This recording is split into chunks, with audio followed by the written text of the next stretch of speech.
কারা রিপোর্ট দিয়েছে আমি এখনো পড়িনি সেই রিপোর্ট। সিকিউরিটি কাউন্সিল আমি শুনেছি, সেটা পড়িনি। ওখানে হয়তো কিছু অবজারভেশন দিতে পারে, আমি না দেখে বলতে পারবো না। আমরা এগুলো আমলে নিচ্ছি না, রিপোর্টও এখনো পড়িনি। আমিও গুঞ্জন শুনছি। আইন শৃঙ্খলা নিয়ে সন্তুষ্টির বিষয়টা জনগণ বলবে। আমরা তো সবসময় বলবো আমরা আইন শৃঙ্খলা পরিস্থিতি উন্নত করতে পেরেছি, তবে জনপ্রত্যাশা অনুযায়ী উন্নীতকরণের জন্য আরও সময় লাগবে। আমাদের এখন মাত্র 6 মাস পার হলো, এর মধ্যে আমরা অনেক সংস্কার কাজ করেছি এবং আইন শৃঙ্খলা রক্ষাকারী বাহিনীর প্রশংসনীয় বিভিন্ন উদ্যোগ আপনারা দেখতে পেয়েছেন। আমরা আশা করি 180 দিনের মধ্যে সরকারের বাস্তবায়িত এবং যেগুলো শুরু করেছে ইনিশিয়েটিভ অনেক কর্মসূচি, এগুলো প্রশংসিত হয়েছে। মাননীয় প্রধানমন্ত্রী নেতৃত্বে আমরা দুই একটি সংকটময় মুহূর্ত খুব সফলতার সাথে মোকাবিলা করেছি। যেমন মধ্যপ্রাচ্য একটা যুদ্ধ পরিস্থিতির কারণে জ্বালানি তেল এবং গ্যাসের সরবরাহ নিয়ে সারা বিশ্বে সংকট সৃষ্টি হয়েছিল, বাংলাদেশও তার বাইরে নয়। কিন্তু আমরা দীর্ঘ 1 মাস পর্যন্ত কোনো জ্বালানি তেলের বা গ্যাসের মূল্য বৃদ্ধি করিনি। একটা পর্যায়ে বুড়ো মৌসুমের সময় শেষ হয়ে যাওয়ার পরে মনে হয় 14 কি 15 এপ্রিল, আমার ঠিক মনে হয় 16 এপ্রিল হতে পারে, তখন আমরা সহনীয় মাত্রায় জ্বালানি তেলের মূল্য বৃদ্ধি করেছি। বুড়ো মৌসুমে কৃষকদের কথা চিন্তা করেই তিনি সেই সিদ্ধান্তটা নিয়েছিলেন যে সেই সময় পর্যন্ত কোনো জ্বালানি মূল্য বৃদ্ধি করা হয়নি। যদিও ওই সময়ে সারা বিশ্বে আমাদের পার্শ্ববর্তী দেশসহ অনেক দেশেই জ্বালানি তেলের মূল্য প্রায় দ্বিগুণ হয়ে গেছে।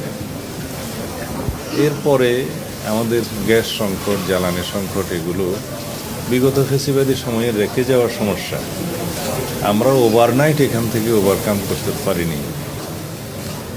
তো এখন এই সমস্তগুলো সাকসেসফুলি আমরা মোকাবিলার চেষ্টা করছি এবং ভবিষ্যতে যাতে জ্বালানি নিরাপত্তা রাখা যায়, জ্বালানি তেলের সরবরাহ ঠিক রাখা যায় এবং আমরা মজুদ রাখতে পারি একটা সার্টেন সময়সীমা পর্যন্ত, সেই পরিকল্পনা আমরা নিচ্ছি।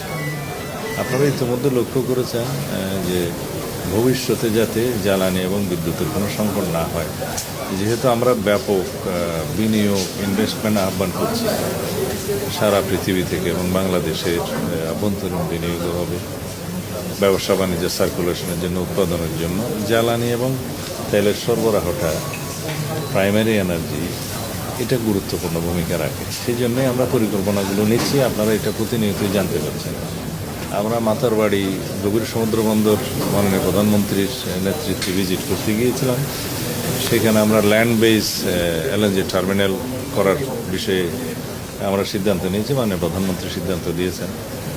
এবং নিশ্চয়ই আপনারা জেনেছেন ইতিমধ্যে আরেকটি এফএসআরও স্টাবলিশ করার জন্য এই মহেশখালী একটা সার্টেন জায়গায় সিলেকশনের জন্য জরিপ চলছে এবং সিদ্ধান্ত হয়েছে এখানে G2G ভিত্তিতে আরও একটি এফএসআরও, 2টা এফএসআরও নির্মাণ করা হবে।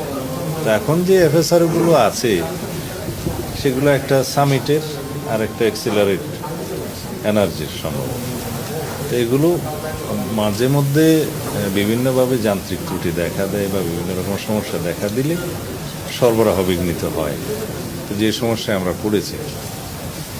এছাড়া গ্যাসের যে আমদানি নির্ভরতা বিগত ফেসিবাদী সরকারের সময় সৃষ্টি হয়ে গেছিল, এখান থেকে আমরা বেরিয়ে আসার জন্য দেশের অভ্যন্তরে এবং অনশোরে গ্যাসের অনুসন্ধান কার্য শুরু হয়েছে। তাতে করে আগামী কয়েক বছরের মধ্যে আশা করা যায় ইনশাআল্লাহ আমরা আমাদের নিজস্ব সম্পদেই এই গ্যাসের সমস্যাটা সমাধান করতে পারব। এইভাবে অন্যান্য ক্ষেত্রে, ডেভেলপমেন্টের ক্ষেত্রে যেগুলো প্রতিশ্রুতি ছিল, আমরা প্রথম মন্ত্রিসভা বৈঠকেই যে কৃষি লোন মাফ করা হয়েছে 10,000 টাকা পর্যন্ত সুদসহ, সেটা আমরা প্রথম মন্ত্রিসভা বৈঠকে আমরা অনুমোদন করেছি। এর বাইরে ফ্যামিলি কার্ড, কৃষক কার্ড এবং ইমাম মুয়াজ্জিমদের সহ অন্যান্য উপাসনালয়ের ধর্মাবলম্বীদের যে উপাসনালয়ের কর্তা তাদেরকে অনুদান দেওয়া, রাষ্ট্রীয় স্বীকৃতি দেওয়া, এর বাইরে ক্রীড়াবিদ সংস্কৃতিজীবীদেরকেও স্বীকৃতি দেওয়া রাষ্ট্রীয় ভিত্তিতে, এগুলো আমরা শুরু করেছি। কোনো কোনো ক্ষেত্রে প্রতিপালন অধিকাংশ হয়েছে। আর অন্যান্য বিষয়ের ক্ষেত্রে আমরা যেমন খাদ্য নিরাপত্তা নিশ্চিত করার জন্য আমরা আমাদের পরিকল্পনা প্রায় বাস্তবায়ন করে ফেলেছি এইবার। আমি খাদ্য প্রকিউরমেন্ট কমিটির জাতীয় কমিটির সভাপতি হিসেবে সিদ্ধান্তগুলো দিয়েছি এবং আমাদের খাদ্য নিরাপত্তা বিল্ড হয়েছে। আর অন্যান্য ক্ষেত্রে বিভিন্ন মন্ত্রণালয়ের যে অগ্রগতি 180 দিনের মধ্যে আমরা করতে পেরেছি, সেগুলো কম্পাইল করে মাননীয় প্রধানমন্ত্রীর প্রেস সেকশন থেকে অথবা একটা কম্পাইল করে আমরা মিডিয়ার কাছে প্রকাশ করব আশা করি। তারা রিপোর্ট দিয়েছে, আমি এখনো পড়িনি সেই রিপোর্ট। স্যার পে স্কেল নিয়ে স্যার সিকিউরিটি কাউন্সিল একটা রিপোর্ট 6 তারিখে একটা রিপোর্ট দিয়েছে। আমি শুনেছি, সেটা পড়িনি। ওখানে হয়তো কিছু অবজারভেশন দিতে পারে, আমি না দেখে বলতে পারবো না। এটা কি সরকার আমলে নিচ্ছে? আমরা এগুলো আমলে নিচ্ছি না, রিপোর্টও এখনো পড়িনি। তাছাড়া আমি যতটুকু শুনেছি পত্রিকান্তরে, সেটা ওখানে বলা হয়েছে যে তারা একটা এজিউম করেছে, একটা অনুমান করেছে যে এরকম হতে পারে। তো অনুমান নির্ভর কোনো রিপোর্টের উপর আমরা দেখি। মাননীয় আপনাকে কি অন্য কোনো দপ্তরে দেখছি কিনা এরকম একটা গুঞ্জন শোনা যাচ্ছে। আমিও গুঞ্জন শুনতে